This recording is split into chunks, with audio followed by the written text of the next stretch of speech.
Did you know that one of the most enduring survivors of Afghanistan's war-torn history wasn't a soldier or a politician, but a lion?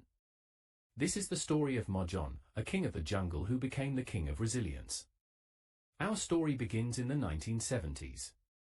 Kabul Zoo was a symbol of hope and progress in Afghanistan, a place where families gathered, children laughed, and the Afghan people could enjoy nature.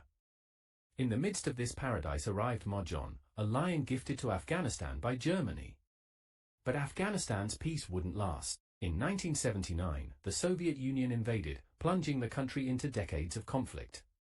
As war swept through the streets of Kabul, the once thriving zoo was reduced to a shadow of its former self. Animals died from starvation, bombs, and stray bullets. But through it all, Marjan remained.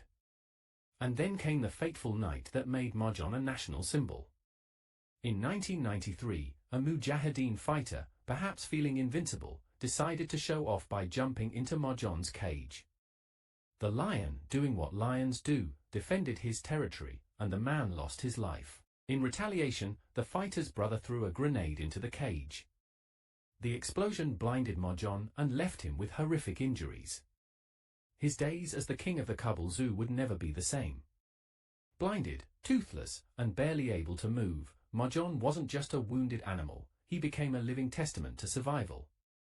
Through every gunshot and grenade, every day of hunger and loneliness, he roared on.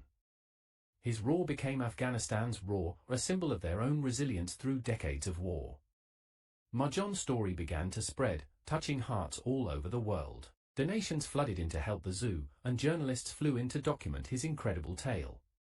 In the middle of a war zone, Marjan became an unlikely hero.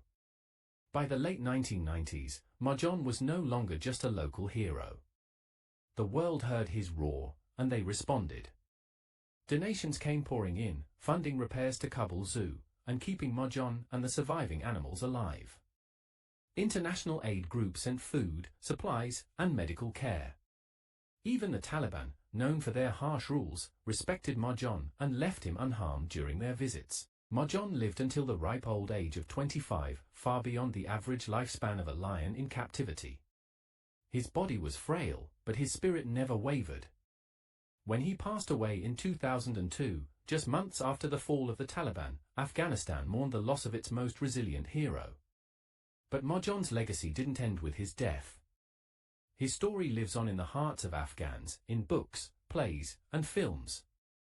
A statue was built in his honor at Kabul Zoo, a reminder that no matter how dark the times, there is always hope. Marjan's story isn't just about a lion, it's about survival, resilience, and the power of hope. If you want to hear more amazing stories like this, hit that subscribe button. There are so many more incredible tales of inspiration and courage to share.